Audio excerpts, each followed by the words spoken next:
Ils ont remporté 8 de baseball maintenant. Après un court séjour au Stade olympique de Montréal pour 2 matchs de pré-saison, c'est cet après-midi que les Blue Jays de Toronto donneront le coup d'envoi de leur saison. L'équipe affrontera les Orioles de Baltimore et voilà. Et on a hâte que cette saison commence et on leur souhaite excellente. Tennis maintenant.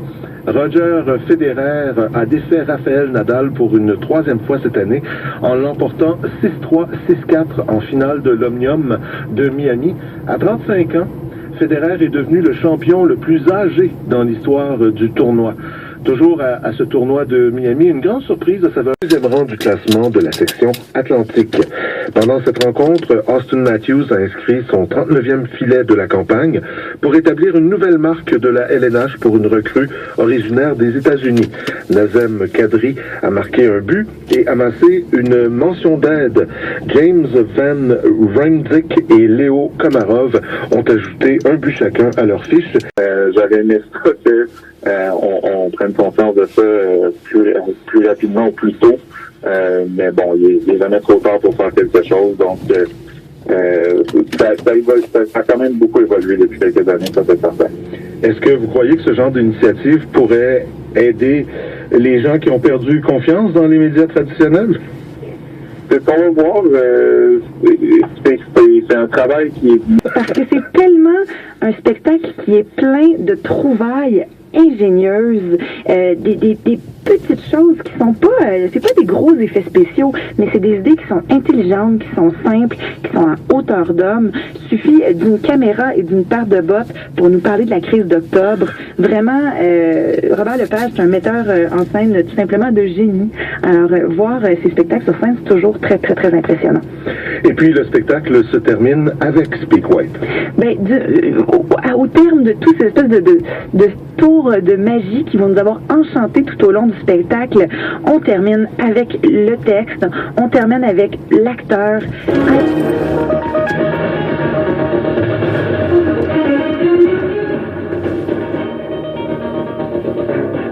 Entente de libre-échange entre province et territoire, un accord historique selon le ministre ontarien du Développement économique.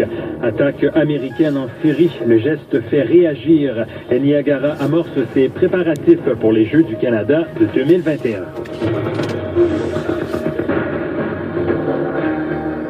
Madame, monsieur, bonjour.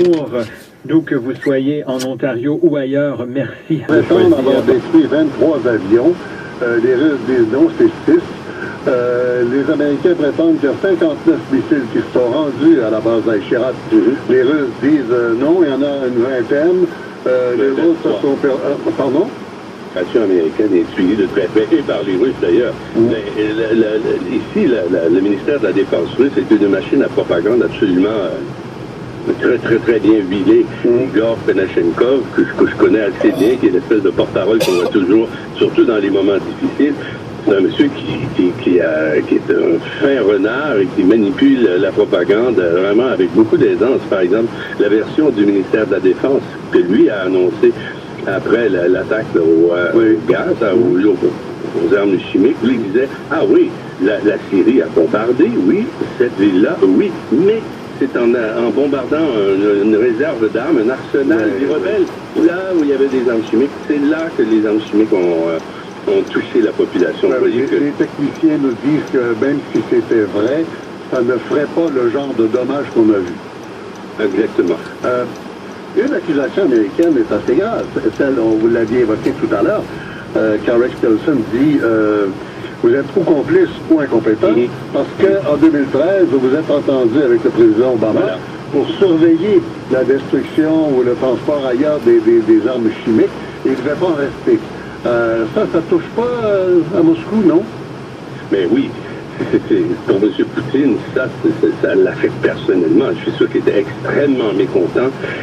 Bachar al-Assad a humilié Poutine d'une façon, c'est un pied de nez qu'il lui a fait en procédant à ça, parce que c'est vrai, la Russie s'était portée garante de l'entente de l'époque qui avait fait que M. Obama avait retenu ses bombardiers.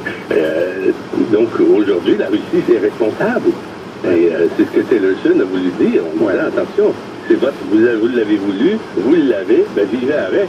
Et M. Poutine, étonnamment, nous,